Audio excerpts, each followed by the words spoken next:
So this patient was dying. They met the criteria for hospice. And it's our job to meet with the family and the patient and go over, okay, we're coming towards the end of life. And I'm going to be talking about a few different patients in one here because it's happened multiple times. So imagine this patient is dying. The whole family is around. They're filling out the full code versus DNR. Well, if they're on hospice, it's going to be DNR, explaining that, going through, here's how we keep them comfortable. Meanwhile, their patient's in the bed, not doing well. They haven't been eating or drinking. And it looks like it's just about a few days before this patient's going to pass away. And so we go through the entire process of how we care for the hospice patient with this family so they're prepared. And it looks like we only have a few days left. And then what we do next blew my mind, and it's happened more than once. Hi there. Thank you for being here. I'm Dr. Andrea O'Connor, and these are medical true life stories, and because it's just great to talk about interesting things. So this really blew my mind. And this is, like I said, it's an amalgamation of a few different patients. And so imagine that dying patient, and there's only a few days left. And then here's what we do next. It's something we call deprescribing. So the patient will have and this is very common too, 30 or 40 or 50 different medications. Yes, it's happened. Just pages of medications. And we'll just slowly take them off their medications.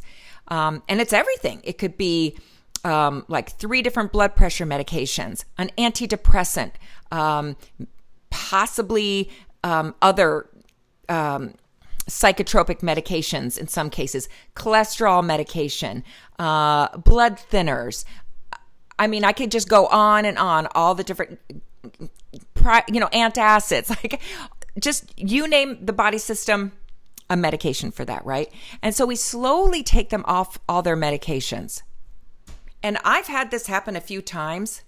The patient got better and went home.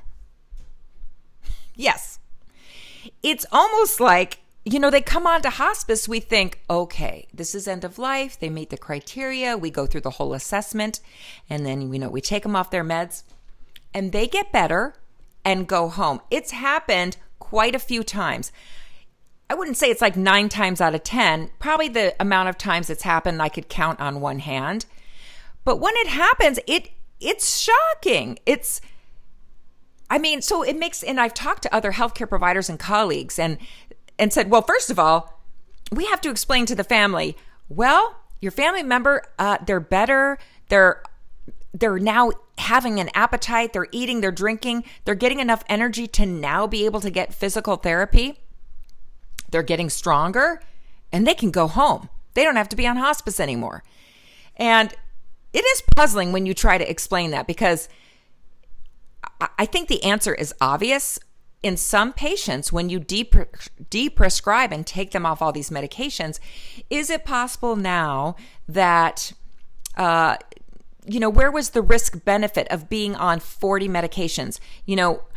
Was the list really scrutinized on, hey, the cardiologist put them on this, the pulmonologist put them on this, the nephrologist did this, the primary did this, and, is everyone communicating?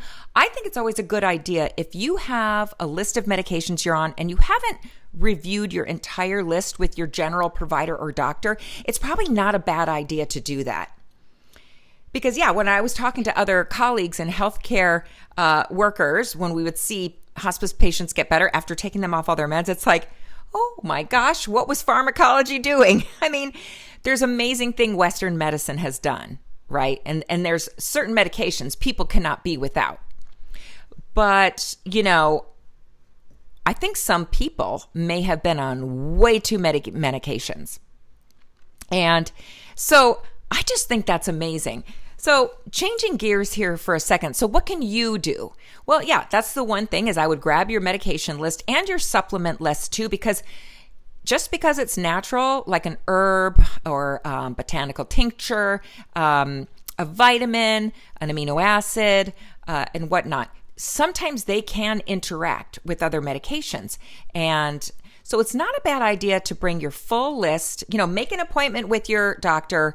And if they don't do this kind of thing, you could always seek out an integrative doctor, or I'm in Arizona. I'm a naturopathic medical doctor. So, going through all the medications and the supplements and the natural remedies just to make sure they're not interacting, that's one idea.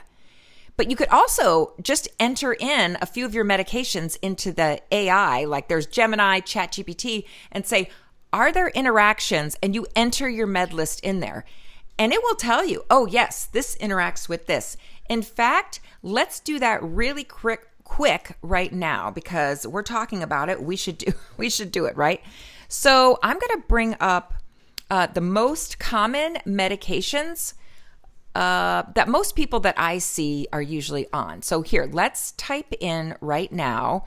My microphone's in the way. Hold on. Okay. Are there interactions between the following meds? So we're going to enter, we're going to do metoprolol.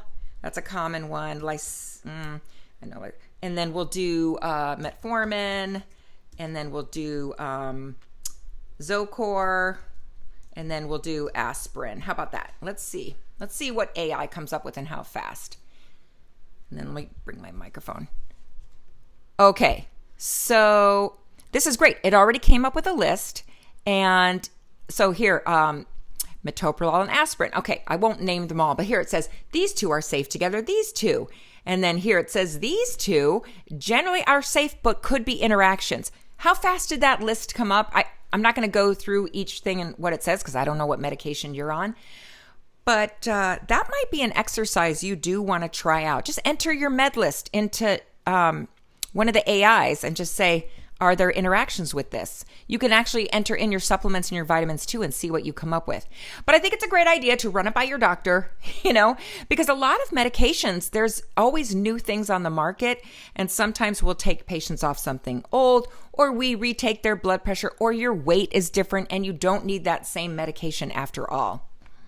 And I don't think it's talked about as much as that patients can graduate off hospice and get better. I don't think that's a common thing that people realize. And seen it several times, and those are the people that are on multi medications at the same time. And it's not like it's a rally or terminal lucidity or any of that. No, they get better, stronger, eating, they go home. And yeah, and we don't hear from them for a year or two, and then maybe they get back on service. So I think the additional thing that I'll add too is because when they start reviving and feeling better, they're able to get some nutrition in. And I always think going right for nutrient-dense foods, like in a plant-based diet, like I myself, I love eating lots of blueberries, strawberries, raspberries, apples, salads, mixed greens, as much nutrient-dense food as you can. And another tip, if you're buying your produce in the grocery store, because I know it's getting really expensive to get organic, if you buy your groceries, you get a big bowl, fill it with water, you put a cup of white vinegar in there, and you let it soak for, at least an hour, if not 2 hours. And that helps dissolve the pesticides and the toxic chemicals off of your produce, because you don't want to eat those toxic chemicals produce. Oh, I just got a little thumbs down thing. Yeah. So that's just another little tip.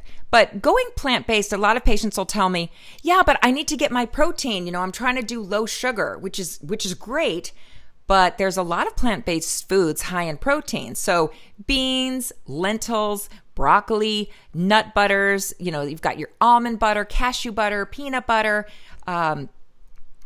so there's a lot of protein in plant-based food as well. So if someone does have, heart disease or diabetes, and it's easier to digest for the most part. I know there's a lot more to this, but plant-based diet might be a little bit easier to digest. And I know some of you are going to say, oh, but I have irritable bowel or inflammatory bowel disease, IBD, IBS, celiac, Crohn's, all that. Yes, I know there's specific plants that do not do well with certain patients. I'm just saying generally a healthy, nutrient-rich plant-based diet is the way to go. So I thought that was really interesting to be aware of. So leave a comment below if you are taking a lot of medications and did not know this. It's a good idea to ask your provider about, or if you've experienced something like this yourself. I'd be really curious to know. Okay, thank you for being here. Oh, like the video if you like this kind of content, and I will see you guys on the next one.